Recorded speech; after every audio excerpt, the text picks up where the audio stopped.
Hi students, today we start with the revision of next question answers of the sample paper. So we start with the question number 18.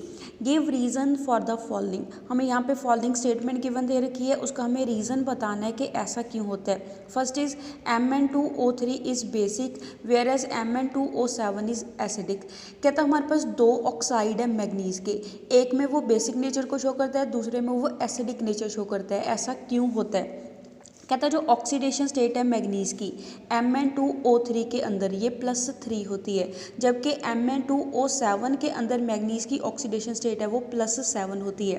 कहता है जो oxides होते हैं metal के lower oxidation state के अंदर वो basic nature के होते हैं. यहाँ पे Mn2O3 के अंदर जो मैग्नीज है वो अपनी लोएस्ट ऑक्सीडेशन स्टेट को शो करता है, जिसके कारण इसका ये वाला ऑक्साइड है वो बेसिक नेचर का है. जबकि कहता जो ऑक्साइड होते हैं मेटल के हायर ऑक्सीडेशन स्टेट के अंदर वो एसिडिक नेचर के होते हैं. यहाँ पे Mn2O7 जो ऑक्साइड है यहाँ पे मैग्नीज अपनी हाईएस्ट ऑक्सीडेशन स्टेट को शो करता है, दैट इज़ +7, जिसके कारण ये एसिडिक नेचर का है. Next is europium 2 positive is a strong reducing agent. कहता है जब यूरोबियम अपनी +2 ऑक्सीडेशन स्टेट के अंदर होता है उस दौरान वो स्ट्रॉन्ग रिड्यूसिंग एजेंट की तरह बिहेव करता है. इसका क्या रीज़न है? इसका रीज़न क्या होता है कि यहाँ से ये आसानी से इलेक्ट्रॉन को लूज़ कर सकता है एंड ऑक्सीडाइज हो जाता है, जिसके कारण ये स्ट्रॉन्ग रिड्यूसिंग एजेंट की तरह बिहेव करता है. नेक्स्ट क्वेश्चन हम पढ़ेंगे, that is arrange the following in decreasing order of solubility in water. यहाँ पे हमें कुछ फॉलोइंग कंपाउंड गिवन दे रखे हैं, दैट इज़ अमाइन गिवन दे रखे हैं, primary secondary and tertiary amine यहाँ पे हमें गिवन दे रखा है. इनको हमें decreasing order of solubility in water के बेसिस के ऊपर अरेंज करना है. दैट इज़ कहता है हमारे पास जो प्राइमरी अमाइन है इसकी पानी के अंदर सॉल्युबिलिटी सबसे ज़्यादा होगी, बिकॉज इस दौरान ये क्या करता है मैक्सिमम हाइड्रोजन बॉन्डिंग को शो करता है. यहाँ पे नाइट्रोजन के साथ 2 हाइड्रोजन जुड़े हैं, जिसके कारण ये क्या करेगा ज़्यादा हाइड्रोजन बॉन्डिंग को शो करेगा. एज दैट इसकी पानी के अंदर सॉल्युबिलिटी सबसे ज़्यादा होगी. उससे कम किसकी होगी? सेकेंडरी अमाइन की सॉल्युबिलिटी होगी, बिकॉज सेकेंडरी अमाइन के अंदर नाइट्रोजन के साथ सिर्फ एक ही हाइड्रोजन जुड़ा है, जिसके कारण यहाँ पे क्या होगी प्राइमरी के कंपैरेटिवली लेस हाइड्रोजन बॉन्डिंग होगी. एज दैट इसकी सॉल्युबिलिटी उससे लीस्ट आ जाएगी. एंड सबसे कम किसकी होगी हमारे पास यहाँ पे टर्शरी अमाइन की सॉल्युबिलिटी सबसे लीस्ट होगी, बिकॉज नाइट्रोजन के साथ कोई भी हाइड्रोजन है वो नहीं प्रेजेंट है. एज दैट ये पानी के साथ मिलकर हाइड्रोजन बॉन्डिंग को शो नहीं करेगा एंड यहाँ पे इसकी सॉल्युबिलिटी सबसे लीस्ट होगी. Next question is what type of stoichiometric defect is shown by zinc sulphide and why. कहता जो जिंक सल्फाइड है ये कौन सी टाइप का स्टोइकोमेट्रिक डिफेक्ट को शो करेगा एंड क्यों शो करेगा? ये किस टाइप का डिफेक्ट शो करता है? फ्रैंकल डिफेक्ट को शो करता है. इसका रीज़न क्या है? बिकॉज जिंक एंड सल्फाइड दोनों के साइज़ का ज़्यादा डिफरेंस होता है. लार्ज साइज डिफरेंस होने के कारण यहाँ पे फ्रैंकल डिफेक्ट है वो शो होगा. Next is right one stereochemical difference between SN1 and SN2 reaction. कहता हमें एक स्टीरियोकेमिकल डिफरेंस लिखना है SN1 reaction and SN2 reaction के बीच में. कहता जो SN1 रिएक्शन है that is nucleophilic substitution unimolecular reaction है, उस दौरान जो प्रोडक्ट है वो रेसमिक मिक्सचर बनता है. एंड जबकि जो SN2 मैकेनिज्म है that is nucleophilic substitution biomolecular reaction है, उस दौरान जो प्रोडक्ट है वो क्या मिलता है? इन्वर्जन ऑफ कॉन्फिगरेशन प्रोडक्ट मिलता है. Next is state Henry's law and right it's 2 application. हमें हेनरी लॉ को डिफाइन करना है एंड उसकी 2 एप्लीकेशन को लिखना है. कहता जो हेनरी लॉ है उसको हम कैसे डिफाइन करेंगे? That is mass of a gas dissolve per unit volume of solvent, कि कितना मास गैस का डिजॉल्व है per unit volume of solvent के बीच में कॉन्स्टेंट टेम्परेचर के ऊपर, वो किसके डायरेक्टली प्रोपोर्शनल होता है? Is directly proportional to the pressure of gas. Gas के प्रेशर के डायरेक्टली प्रोपोर्शनल होगा in equilibrium with the solution. यहाँ पे इसका एक्सप्रेशन कैसे लिखेंगे? Mass is directly proportional to the pressure. यहाँ पे डायरेक्टली प्रोपोर्शनल का साइन हटा के हम कांस्टेंट लिख देंगे तो ये इक्वेशन क्या आ जाएगी? Mass is equal to constant into pressure के इक्वल आ जाएगी. नेक्स्ट हम हेनरी लॉ की एप्लीकेशन बताएंगे कि हेनरी लॉ अप्लाई कहाँ पे होता है.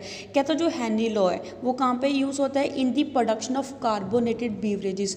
जो कार्बोनेटेड बीवरेजेस होती हैं उनकी प्रोडक्शन के दौरान हेनरी लॉ है वो यूज़ होता है, जिसमें क्या होता है जो कोल्ड ड्रिंक की बॉटल है उसमें कार्बन डाइऑक्साइड गैस को हाई प्रेशर के ऊपर उसमें फिल करा होता है. नेक्स्ट और कहाँ पे यूज़ होता है, इन डीप सी डाइविंग में इसको यूज़ करते हैं, हिल क्लाइंबिंग के लिए इसको यूज़ करते हैं। Next is write the hybridisation and magnetic character of the following complexes. यहाँ पे हमें आयरन के 2 कम्प्लेक्स गिवन दे रखे हैं, इन दोनों कम्प्लेक्सेस का हमें आपस में कंपैरिजन करना है एंड यहाँ पे हमें हाइब्रिडेशन बतानी है एंड मैग्नेटिक कैरेक्टर बताना है। यहाँ पे एक आयरन का कम्प्लेक्स है वो वाटर के साथ गिवन दे रखा है, दूसरा आयरन का कम्प्लेक्स है वो कार्बोनिल के साथ गिवन दे रखा है। फर्स्ट हम आयरन की इलेक्ट्रॉनिक कन्फिग्रेशन लिखेंगे। आयरन का एटॉमिक नंबर यहाँ पे हमें गिवन दे रखा है, दैट इज़ 26। यहाँ से हम इसकी इलेक्ट्रॉनिक कन्फिग्रेशन लिख लेंगे एंड यहाँ पे जो आयरन का वाटर के साथ कम्प्लेक्स है, हाइब्रिडेशन क्या आएगी, sp3d2 हाइब्रिडेशन आएगी एंड मैग्नेटिक कैरेक्टर क्या होगा, पैरा मैग्नेटिक कैरेक्टर को शो करेगा बिकॉज इसमें 4 अनपेयर्ड इलेक्ट्रॉन है वो प्रेजेंट होते हैं। नेक्स्ट दूसरा जो कॉम्प्लेक्स है आयरन का कार्बोनिल के साथ, इसमें जो हाइब्रिडेशन है वो DsP3 होगी एंड जो मैग्नेटिक कैरेक्टर है वो डाया मैग्नेटिक होगा बिकॉज इसमें कोई भी अनपेयर्ड इलेक्ट्रॉन है वो प्रेजेंट नहीं होगा। Next is right equation for the following reaction. यहाँ पे हमें कुछ रिएक्शन गिवन दे रखी हैं, उनके अंदर हमने लिखना है कि कौन सी केमिकल इक्वेशन है वो इन्वॉल्व हो रही है। First is acetylation of aniline. जब हम एनिलिन की एसिटाइलेशन करते हैं उस दौरान कौन सी इक्वेशन है वो इन्वॉल्व होती है, दैट इज एनिलिन का फॉर्मूला क्या होता है, बेंजीन रिंग के ऊपर NH2 ग्रुप लगा होता है, इसकी हम एसिटाइलेशन करेंगे। एसिटाइलेशन करने के लिए हम इसकी रिएक्शन शो करवाते हैं एसिड एनहाइड्राइड के साथ पीरिडिन की प्रेजेंस में। उस दौरान ये जो रिएक्शन है वो कैसे प्रोसीड करेगी, दैट इज़ क्या था, जो एसिड एनहाइड्राइड है इसको ओपन अप करके लिख लेंगे। CH3CO की 2 यूनिट होती हैं एंड सेंटर में एक ऑक्सीजन, दोनों क्या करते हैं, शेयर करते हैं। यहाँ पे ये वाला बॉन्ड ब्रेक होगा, दैट इज़ क्या था, जब एनिलिन में क्या होगा, नाइट्रोजन के साथ 2 हाइड्रोजन जुड़े हैं, इसमें से एक हाइड्रोजन बाहर निकलेगा एंड जो हाइड्रोजन बाहर निकला है वो किसके साथ जुड़ जाएगा, यहाँ पे जाके जुड़ जाएगा, दैट इज़ यहाँ पे एसिटिक एसिड की एलिमिनेशन होगी एंड ये वाला जो ग्रुप है एसिटाइल ग्रुप है जाके NH के साथ जुड़ जाएगा। एसिड वहाँ पे किसकी फॉर्मेशन होगी, एस्टेनिलाइड की फॉर्मेशन होगी एंड वहाँ पे एसिटिक एसिड है वो क्या हो जाएगा, रिमूव हो जाएगा। Next is coupling reaction. Coupling reaction में कौन सी इक्वेशन है वो इन्वॉल्व होती है।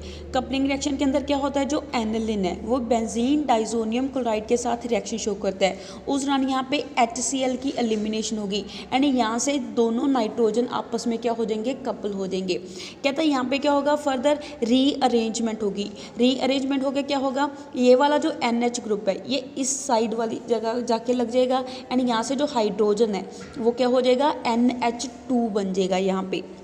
Next is carbyl amine reaction. Carbyl amine reaction कौन सी होती है, जिसमें जो एनिलिन है वो रिएक्शन शो करता है क्लोरोफॉर्म के साथ पोटाशियम हाइड्रोक्साइड की प्रेजेंस में एंड इसके रिएक्शन मिक्सचर को हम वार्म करते हैं। उस दौरान हमारे पास C6H5NC इसकी फॉर्मेशन होती है, साथ में पोटाशियम क्लोराइड मिलता है एंड साथ में वाटर की फॉर्मेशन होती है। So that's all for today, have a nice day.